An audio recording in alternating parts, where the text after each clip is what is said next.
We are live. Okie dokie. I believe so. If I need to adjust my cameras, I can always do that. All right. I think we are good to go. All right.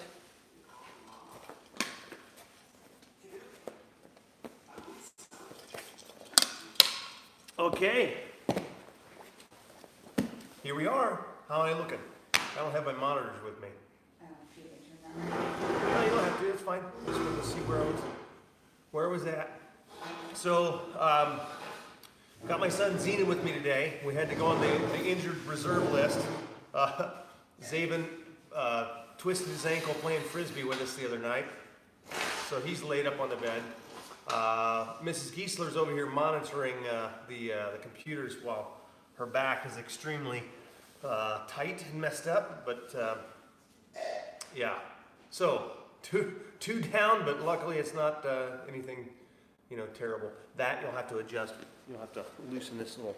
Sorry guys, we're gonna adjust this. So you loosen that, and you can move it where you need to, and then tighten it back up. Hopefully that did the job. Okay. So there were some questions last time that I totally forgot to answer. So if you guys have any questions whatsoever, kind of throw it out there. But yeah, we just got done teaching our kids class. We did a kids Zoom class, which really turned out great. We had some connection issues at the beginning, and it was a little bit buggy, but yeah, we're trying to really figure this jiu-jitsu thing at home out. Luckily, we have the opportunity. Obviously, this is my career, so I've been doing this a long time, and so one of the things that's nice for me is I have basically kids of all ages, and we'll do some live videos with the kids. And so for those of you folks that have kids at home, so you can learn some ways of playing jiu-jitsu at home with your kids. It's a great thing to share with your child. And even if you don't do jiu-jitsu yourself, you take your kid to class. There's some things that you can do at home to actually help develop their skills while they're stuck at home and they're not allowed to go to an academy. There's all sorts of things that we can do. So we'll share some videos like that with you all in the future. This is sort of an extremely crazy time, but I'm one of the lucky people that I can actually still train. My wife has been training jiu-jitsu. She's a 3-stripe white belt. I think most of you guys have already seen her on here. My son, 16, moving towards his blue belt. Zaven is 18. He's working towards his blue belt as well. So they're all improving, little by little. I've got all the way down to a 3-year-old. So I've got pretty much every age to kind of play with here at home. And yeah, we're just trying to stay healthy and get as creative as possible with this whole thing. But I do think there's a lot of good that can come out of this situation. At least I hope. I mean, there's a lot of bad. We know the bad. But I do think that there's a lot of positive things that can come out of this. So I hope you guys are finding the positives in this whole situation. It's interesting. I was reading Grandmaster Eliu's book the other day, and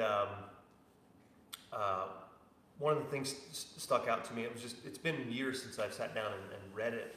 And at the beginning part, he was talking about learning jiu-jitsu and realizing that he couldn't do it his brothers the techniques the way his brothers did it, and eventually finding, because he was weak and he was frail, right? And then eventually finding out later, the way that he described it was that his weakness became his strength. And I think that's a powerful thing, and it's one of the things that I think that jiu-jitsu is brought to a lot of us, is that understanding that, so much more is possible than we see at the beginning. At first, things are very, very difficult. Escaping mount, you name it, finishing somebody. But eventually, the more and more you train, the more technique that you learn, you start replacing that physical strength and that agitation, whatever, with technique and timing. And it's such a beautiful thing. And I know that so many of you out there are so bummed because you lost your training partners. Like, I've been doing this for over 25 years. So for me, I'm not really even taking a break, because my involvement in jiu-jitsu right now is mostly like sharing it, teaching my students, teaching my family. And so, I get this chance to stay healthy and work out and do all the things that we can all do at home to stay healthy. But I know how much of a release and how much of a stress reliever that Jiu-Jitsu is for so many of you.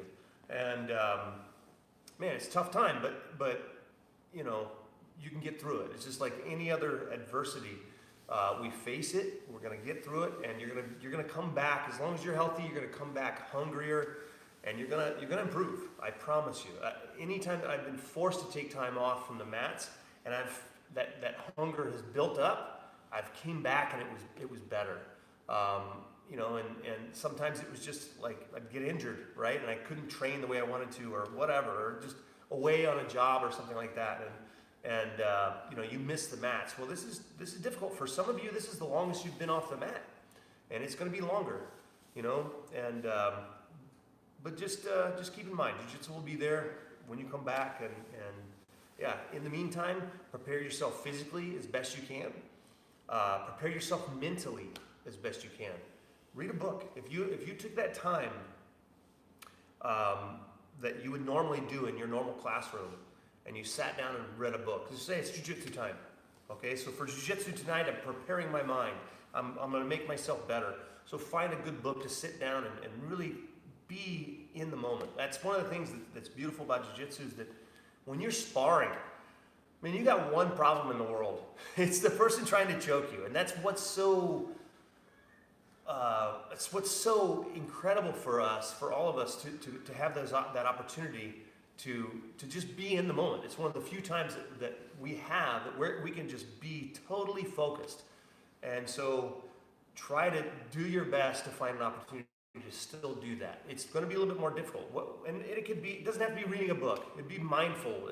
Just sitting around a campfire with your family. You name it. Like meditating, running on the tread, whatever. Just find find something that kind of can relieve that a little bit. So how are we doing? We got any questions? We do. Melissa says hello, and can you help her defend against butterfly guard? Butterfly guard. Defend against the butterfly guard. Okay. So this is going to be tricky because I haven't really taught Zenon much butterfly guard. Okay. But I'm going to briefly show him, and I'll have him put me in position. So can you come up on your knees for me, Zenon? All right. So this is the basic butterfly guard. Now, you may have seen this a little bit in the past. Okay. So there's positions like this where the person gets in really tight like this. Sometimes people will come underneath with both and get underneath and kind of lift you up. I think this is kind of what she's talking about. So let's talk about some of the basics of this position. So if I can have you emulate that position, Zenon, if you can get your hooks inside here like this. And so if you can post your hand on the floor. Yeah, so one of the things, you see him grab my sleeve already? Like that's his reflex. Like if he grabbed my sleeve and he starts to pull me this direction, and now he can tip me over. See, he does know a little bit of the butterfly guard. There we go. Let's scoot this way a little bit. Okay? All right, so the basics here right away, okay? If he gets underneath, let's say you get underneath with both arms. This is like bad. This is no good, okay? And if there's anything specific that Melissa wants to see differently, have her type it out and let me know. But first things first, I don't want to get pulled. I don't want to be pulled over top of him. If he pulls me up and lifts me up with his hooks, with these hooks, he can go underneath of me. There's all sorts of stuff that he can do. He can sweep, he can attack my legs. There's a lot of entries in that. So I don't want him to go underneath of me, okay? So let's start with late stage, and then let's kind of go back and kind of see how we can shut it down earlier. So if he pulls me up like that, and he lifts me up, okay? What I want to do, so real quickly, let's have you switch positions here, okay? So for example, if I lift Zenon up, if I scoop him up like this and lift, I can come underneath of his legs, like all sorts of stuff, leg attacks, things like that. So you see how I separated his legs and I'm underneath? This is bad news. So I want to prevent that, all right? So anytime, if he lifts me up, if he scoops me up and he lifts me up, and he tries to go underneath like this, try to scoop underneath my leg, I'm going to cross my feet, okay? So now, and I'm going to drop my hips back, okay? So it's hard for him to lift me up. If I start fighting here, he splits me open. Now he's underneath, he can do all sorts of stuff, okay? Zenon doesn't really know that many positions underneath. We really focus more on basic closed guard, open guard techniques, but he's got the right position there, okay? So there's a lot, you guys understand it. If you guys have been in the position, you know what I'm talking about. So if they start to go underneath of you, try to sink your hips back. You don't want them to hook underneath and split you open here. So cross your feet and walk yourself back and get real heavy here, okay? So let's turn this direction. So let's say he's underneath this leg, scoop underneath this leg with this arm, okay? So here, keep this hook inside here like this. So I cross my feet, I sink back, and now what I want to do is I want to block his hip. Okay, so if I take this hand in and I block his hip, and I put my hand just like this makes it very difficult even for the stronger person to scoop their hips underneath of me. Okay, so I cross my feet and I block the hips. Let's turn back this way. So, scoop that direction for me. Okay, so here, scoop underneath. Good. So I cross my feet and I sink back and I block his hip. And I want to make sure my hand is angled like a ramp here. Okay? You can use the fist, but I find that the hand is a little bit more effective. So when they try to scoop underneath, this is planted on the floor and they can't scoop their hips under. So that's like, he picks me up, I want to get myself back down, I want to prevent him from going underneath of me. Now, earlier stage. Okay, let's go back to the butterfly guard position. Okay, so both arms underneath. Okay, sink your hips back. Okay, we don't want them to be able to pull us up and have that, so I want to keep myself, I arch my back and I kind of sit back here. So hold tight. Now, as I'm doing that, this is very similar to our basic bear hug from the standing position.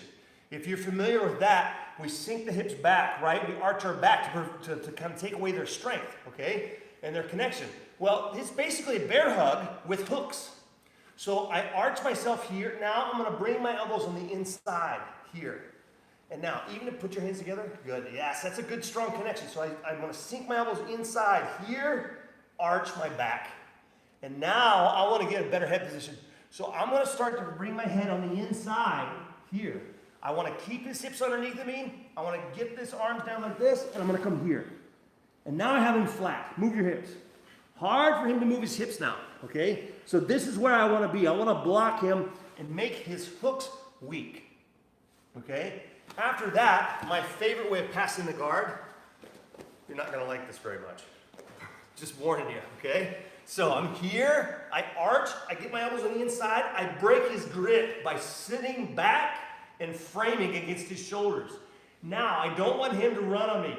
I want to get inside, I'm going to block his hips, and I pull my knees up as close as I can. I want his heels in his butt, okay? That makes him very weak, okay? So once I'm here, I'm going to hold this tight. Now, there's a lot of ways to do this particular pass. My favorite way does not require a gi. It works gi or no gi. In fact, this is probably my favorite way of passing no gi, okay, is to wrap around the legs, the thighs like this, okay? And now what I'm going to do is I'm going to step this knee up. I bring my knee on top of my elbow. I bring yeah, sorry, you feel that?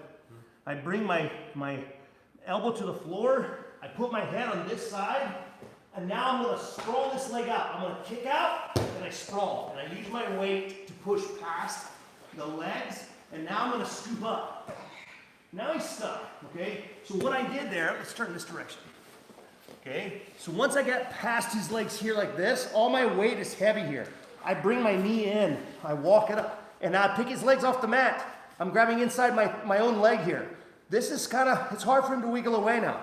Now I can slide up and get my good side control. Okay, so that's my favorite. If somebody tries to go for the butterfly position, I want to get them flat on the floor, okay, and bring their heels up to their butt so they're stuck.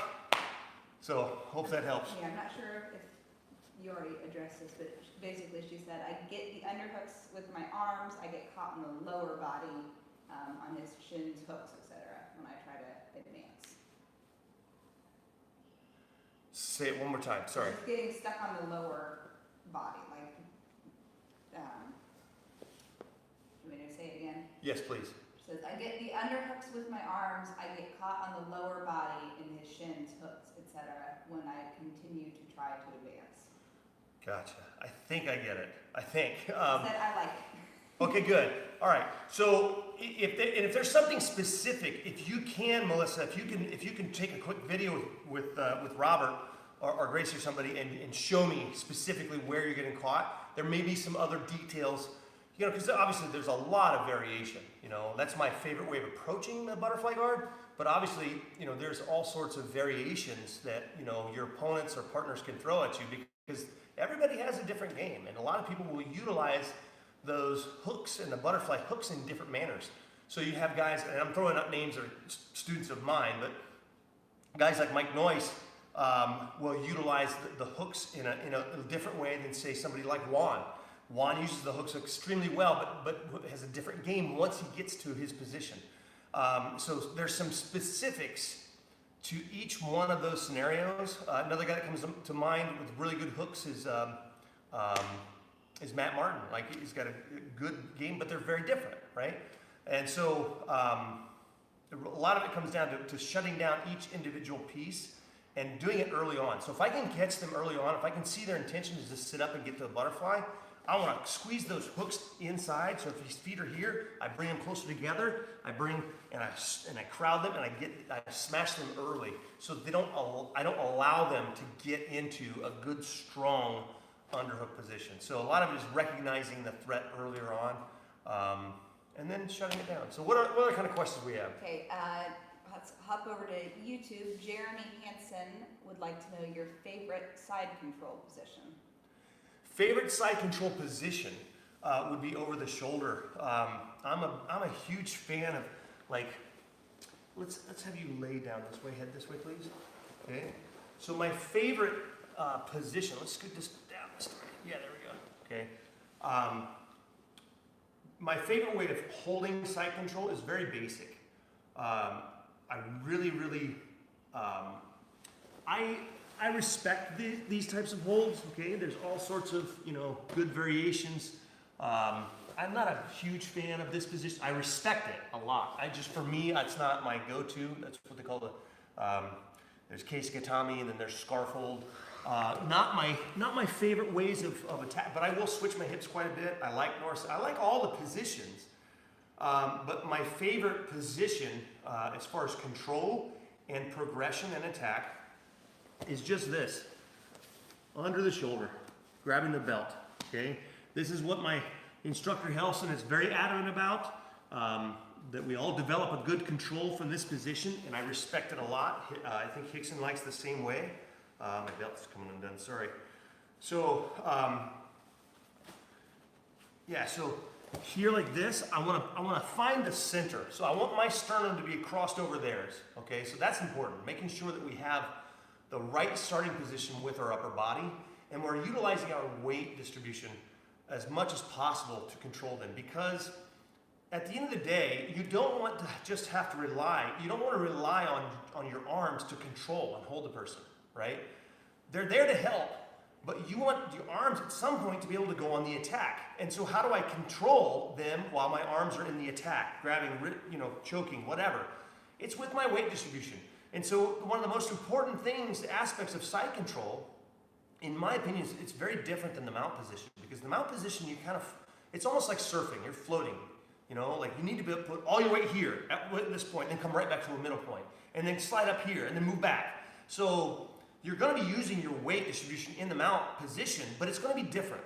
Side control is very much a pinning position. I want to keep them flat, and still be able to attack and progress into a better position. So this is why I like over the shoulder. It allows a lot of opportunity for far side arm attacks, choke holds, neck cranks. Don't say that to any of my white belts, but center of my chest, roll back, I sink my weight back, I grab the belt, and now I'm gonna sink in. So this is already, I'm not putting all my pressure on him, but it's already not comfortable for him.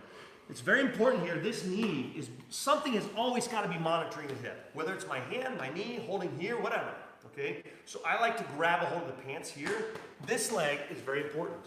I want this leg out at this angle. I don't want my knee pointed in. My knee has to be pointed outward, okay? So if you can see that, so let's come this way. So I'm gonna sink back.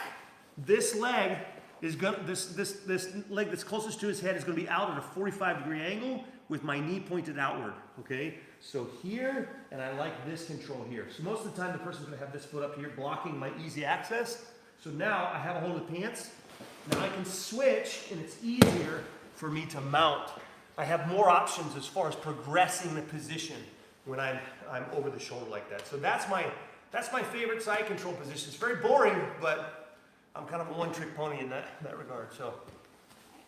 Think Twice, Act Once says, honored to be here.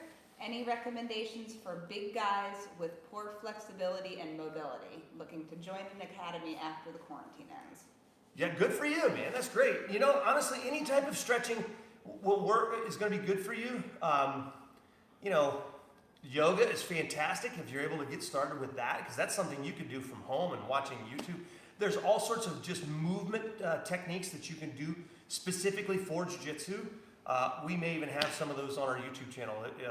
And any of those things are going to be good. Stretching every day, you know, I mean, just anything that helps keep you healthy. And, you know, as soon as you're able to, get on the mat, because the best thing that's going to help you condition for Jiu-Jitsu and help your body get used to it is Jiu-Jitsu. And there is something for everybody in Jiu-Jitsu. Like there's so much technical capability and malleability with Jiu-Jitsu and its philosophy and its techniques that it can fit any person that utilizes it. So Jiu-Jitsu for my wife, she's 5'4"-ish, 5 foot, something like that. On a good day. At least a foot shorter than me, okay? So her Jiu-Jitsu is going to look different than mine. She's a lot smaller than me.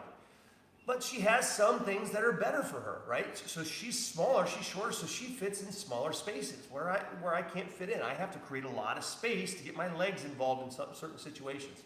So I think what you'll find is that once you get on the mat and you start learning the basic techniques, your instructor will also be able to help you find what techniques work for you. And eventually you'll find, you'll learn all the techniques, but you'll find some that's gonna be really hard for my body to do that. And then you'll find ways, and sometimes one of the best things to do is to find a partner or somebody that you train with at the academy that mirrors more of your physicality, and ask them, hey, when you're stuck in this position, what do you do differently?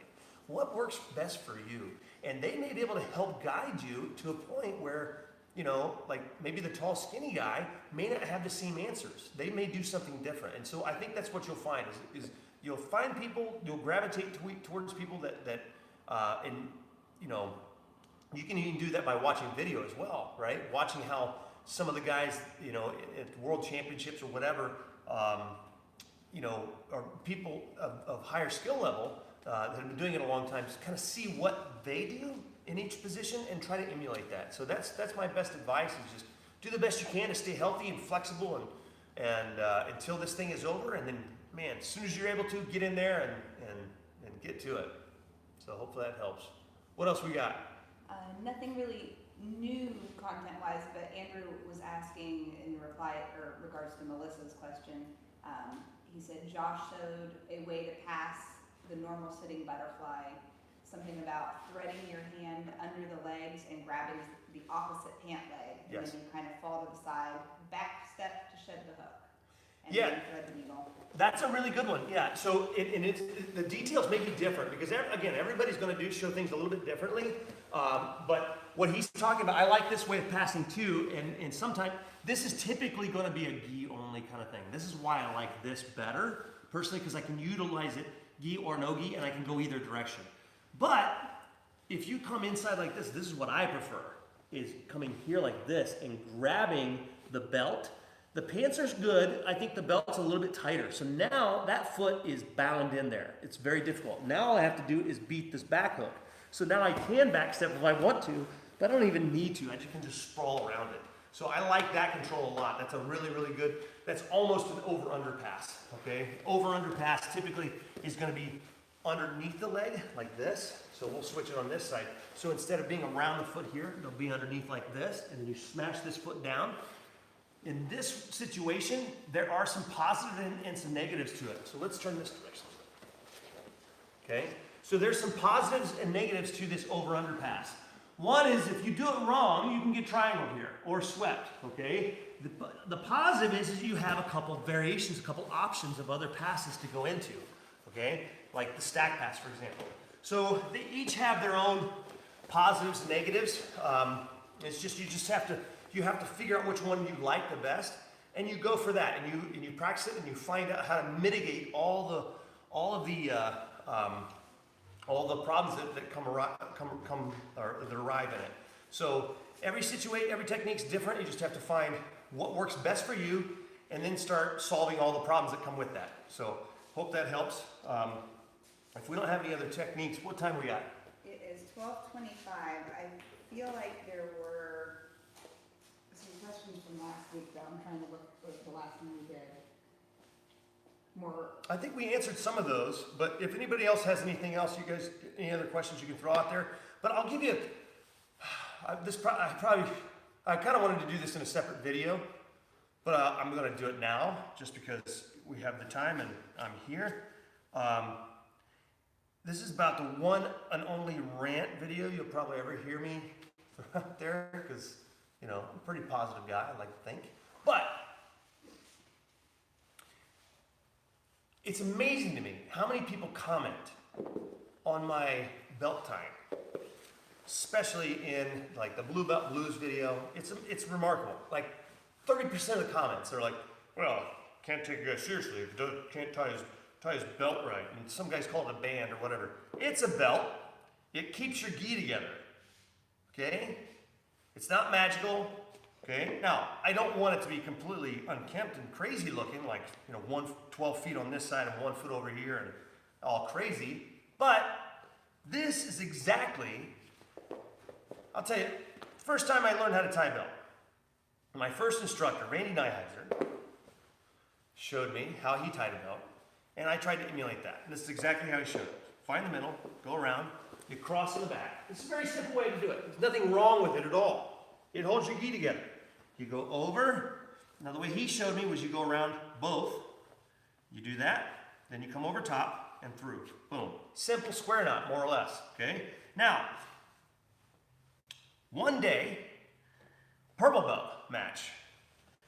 I was exhausted, crazy, and I was trying to tie my belt. And there were two separate matches. It might even be the same one. It's been so long, I can barely remember. Purple belt just seems like a lifetime ago. Okay? Carlson Gracie, Sr., was the referee. And he showed me, later, why. I was I was so exhausted, so crazy in the fight, I couldn't remember how to tie my belt. And so he tied it for me, or I started to tie it, and he's like, no. And he did it for me this way. Carlson Gracie Sr., Grandmaster Carlson Gracie, you heard that right. He tied my belt just like this. And he did this. Boom. And there's a reason why. The reason why he showed me to do that, he couldn't even speak English, but he showed me. Here's why. If I can get up close, I don't know if I'm going to butcher this or not, if you guys can see, but the reason he showed it me that way is because when you tie the belt like this, and he was just mimicking and showing, when you start to fight and you start to move the belt, look what happens. This back one starts to open up the knot, okay? And so that's why he tied it like this, okay? Boom. This is the first black belt that I received from House of Gracie. It's an Atama. It's a very old black belt. But it was very stiff when I first got it. Okay? All the other belts I had were fairly thin and flimsy, so they stayed tight no matter what. Okay? Especially after I wore them in. The black belt, though, I couldn't do that. So I maintained the same belt tying until I got my black belt. Until I got this belt, then I started tying it the same way that Carlson did for me, so it would stay tight when I trained. And it would stay tight. It also happens to be the same way that Elu Gracie tied his belt. It's right on the cover of his book. It's the same way that Helson Gracie ties his belt, right? Hickson Gracie. So, all of you who are arguing, that's the one thing that you point out in my videos, is that my belt tying is terrible, whatever, okay? You are what's wrong with Jiu-Jitsu. I'm just saying. That's it. It's the last rant I'll have, but that's it. If you're more concerned about how my belt tying is than their technique, then man, you need to train. That's it. All right, I'm done. Rant's over. Okay, we'll be back Tuesday night, 6 o'clock. Hope you're all doing well. Stay safe. We'll see you soon.